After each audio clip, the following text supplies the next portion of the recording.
Hola! Está el payaso. C'est el payaso, ça veut dire le clown en espagnol, pour ceux qui n'ont pas encore vu la première vidéo. À la première vidéo, je vous avais donc suggéré de réaliser trois petites scénettes, donc avec trois univers différents. Et aujourd'hui, on va aller un petit peu plus loin dans la construction du scénario. Olé! Si. Alors le scénario, créer un scénario et des scénarii, ça veut dire qu'un scénario au pluriel, ça se dit des scénarii. Eh oui, français, olé, olé, olé! Et espagnol, c'est bueno, les espagnols parlent comme ça, Et donc, c'est l'étape essentielle d'un numéro réussi, de créer son scénario. Comment imaginer en fait créer un numéro spectaculaire, drôle ou émouvant si tu n'as pas toi-même songé à ce que tu voulais faire. Ce n'est pas au spectateur de deviner ton intention, de deviner ce que tu vas lui dire, mais c'est à toi de lui donner, car un spectateur qui ne comprend pas, c'est un spectateur qui décroche. Olé, olé, olé! Et donc tu seras probablement en fait désagréablement surpris quand tu feras ta petite scénette et que les gens s'endormiront lorsque tu le feras.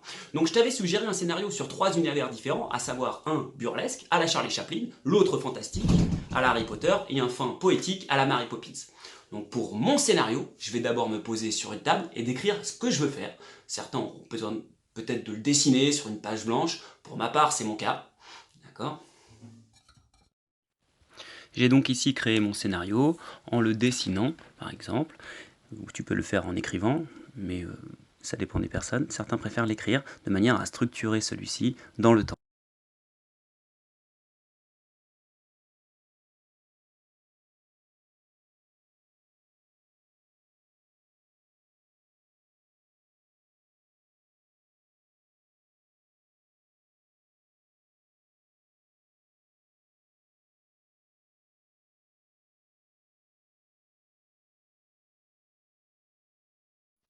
Ensuite, j'ai préparé ma petite scénette en disposant dans l'espace tout ce qui peut me servir à faire le numéro de manière à ce que celui-ci soit réussi.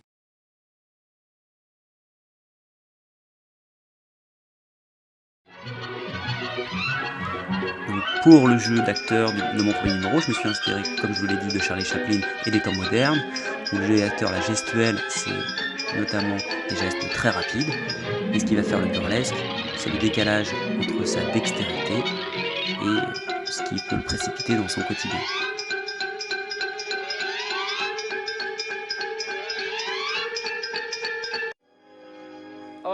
A l'inverse, pour Mary Poppins, ce sont un univers plus poétique, avec une gestuelle un petit peu plus fluide.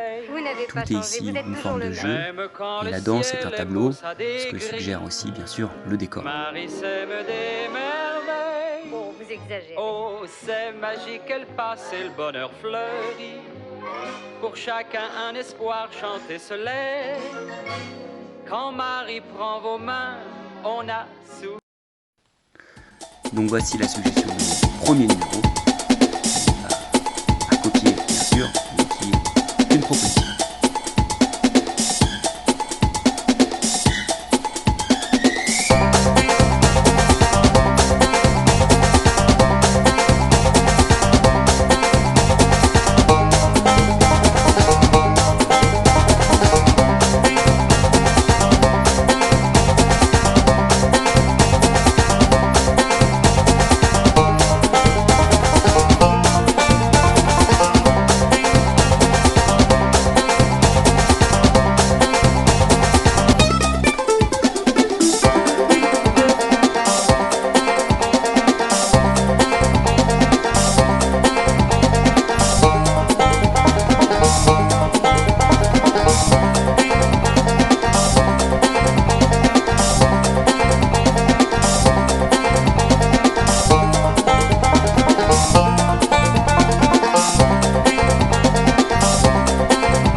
Le deuxième numéro, lui, s'inspire de l'univers de Mary Poppins, un petit peu plus dansé, un petit peu plus poétique.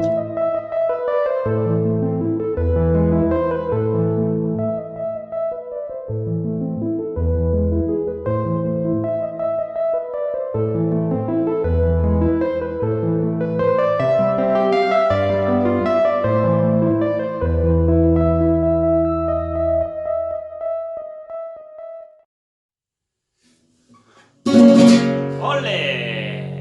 C'est hasta luego, amigo, ça veut dire bon, et bien plus tard, l'ami. Alors voilà, c'était mes idées de prestation. Ça n'a pas forcément vocation à être copié, mais plutôt à suggérer des idées. D'accord? Faites marcher votre imagination, car la vida está un juego, si la vie est un jeu, si, está bueno, si, olé, olé, olé. La prochaine vidéo, nous apporterons quelques nuances et on verra qu'on peut jouer sur des petits effets, comme par exemple ici, d'accord, ici, c'est comme jouer sur des musiques rythmées. Donner du rythme à la Charlie Chaplin. Des petits arpèges pour donner une ambiance plus poétique, plus lyrique. Bref, nous apporterons un petit peu plus de nuances dans le jeu, mais déjà, je vous demande de créer votre scénario et de me l'envoyer. Voilà, si possible. Après, si vous ne pouvez pas tout de suite, eh bien, on verra au fur et à mesure. Vous m'enverrez, quand je vous le demanderai, peut-être une prestation un petit peu plus aboutie, si vous n'avez pas encore le temps. Voilà, hasta luego. Olé, olé, el payaso, si. Ah.